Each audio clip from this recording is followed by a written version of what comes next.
Hi, Joe from Core here, and Core's come up with another incredibly useful tool to help you on set. Here we have the Cube Plus.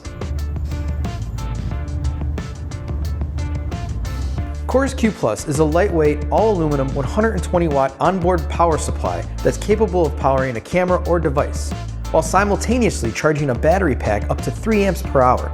This is approximately 2.5 hours for a 98 watt-hour battery. The Cube Plus mounts just like any other onboard battery pack and sits between the camera mount plate and the onboard battery. While you don't need an onboard battery for it to function, when you do, the system is designed to be an uninterruptible power supply in case AC mains are disconnected.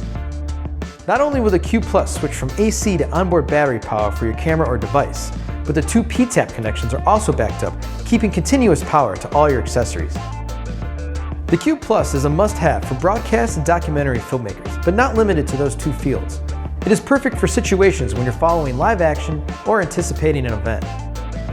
It has internal protections as well as a replaceable 10-amp fuse, and it accepts 100 to 240 volts AC input while using just a standard IEC cable, making it usable worldwide. If you're always on the go, then get your hands on the Cube Plus. Arrive on set core-driven so you can concentrate on your job rather than worrying about power. For more information, check out coreswx.com. We'll see you on the next one.